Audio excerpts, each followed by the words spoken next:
मित्रों नमस्कार। देश में कोविड के संक्रमण हालात बहुत तेज़ी से बदलते जा रहे हैं। जितनी तेज़ी से कोविड फैल रहा है उतनी ही तेज़ी से सरकारें गंभीर होती चली जा रही हैं। जगह जगह संक्रमण जहां अधिक है, कंटेनमेंट जोन बनाकर उनको अलग थलग किया जा रहा है। वहाँ रहने वालों से संक्रमण और अधिक स्प्रेड ना हो, इसके लिए सबसे बड़ा ज़रूरी यह है कि जिनको भी होम क्वारंटाइन किया जा रहा है वो कृपया अपने घरों से निकलने की कोशिश ना करें। सभी तरह की रोज़मर्रा की आवश्यकताएं उनके दरवाजे तक पहुंचाई जा रही है प्रशासन के द्वारा।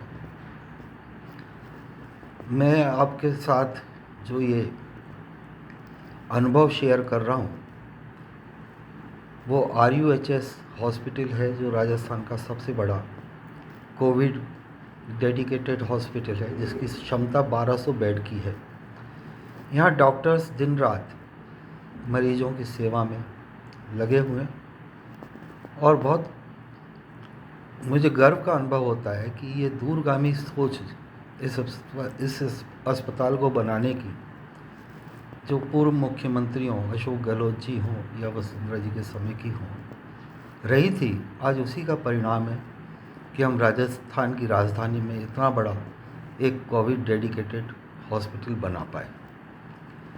यहाँ वार्ड वाइज से लेके नर्सिंग स्टाफ, गार्ड और जितने भी पैरामेडिकल से जुड़े लोग हैं, सबका एक ही उद्देश्य है कि जल्दी से जल्दी हम पेशेंटों को, मरीजों को राहत देकर और कोविड से उन्हें मुक्त कर सकें। इसके बावजूद भी कोविड इस बार बड़ी गंभीरता से आया है और बहुत तेज़ी से आया है। लगता है सब कुछ उथल पुथल करने का इसका इरादा है, लेकिन सरकारें भी, हमारे चिकित्सा कर्मी, हमारे पैरामेडिकल और यहाँ तक कि जो यहाँ सुरक्षा में लगे गार्ड हैं, वह सब इस कोविड की लड़ाई में 24-24 घंटे अपना योगदान दे रहे हैं। राजस्थान सरकार के बेहद संवेदनशील और गंभीर प्रकृति के मुख्यमंत्री अशोक गहलोत और चिकित्सा एवं स्वास्थ्य मंत्री डॉक्टर रघु शर्मा ने जिस लगन के साथ इस कोरोना से विजय पाने के लिए बागडोर संभाल रखी है, वह शायद ही किसी अन्य प्रदेश में देखने को मिल रही है। और यही एक कारण है कि जिसकी वजह से हमारे यहाँ मृत्यु दर बहुत कम है। अन्यथा इस कोरोना ने तो ऐसा विकराल रूप धारण कर रखा है कि शायद आबादी की अधिक बड़ी संख्या को निगलने का प्रण ले रखा हो, लेकिन उसके हम इस उद्देश्य को सफल नहीं होने देंगे। मैं स्वयं कोविड पीड़ित हूँ। मेरे बगल में मेरे भाई हैं जो बराबर वाले बेड पे हैं, वो भी कोविड पीड़ित हैं। भाई की फैमिली में भी कुछ लोग कोरोना से संक्रमित हो गए, लेकिन उनकी तीव्रता कम होने की वजह से होम क्वारंटाइन होकर वो वहाँ चिकित्सीय सुविधाओं का लाभ ले रहे हैं। डोर टू डोर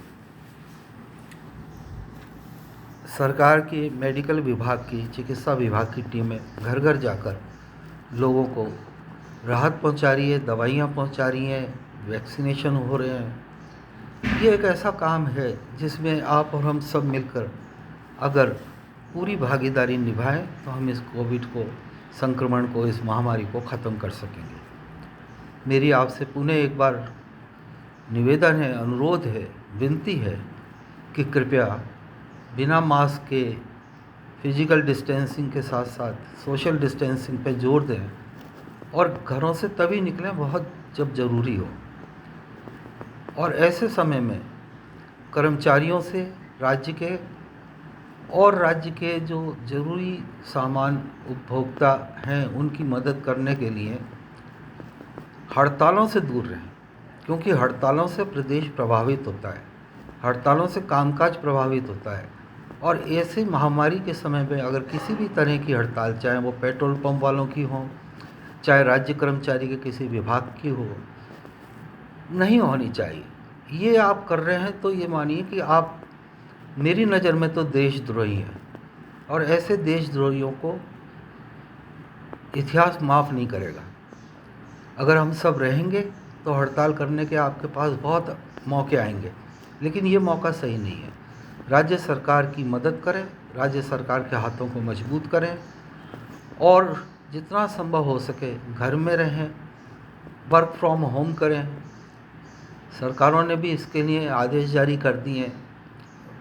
50% उपस्थिति कार्यालय में दे रहे हैं, बाकी 50 घर से कर रहे हैं, रोटेशन पीरियड से हो रहा है।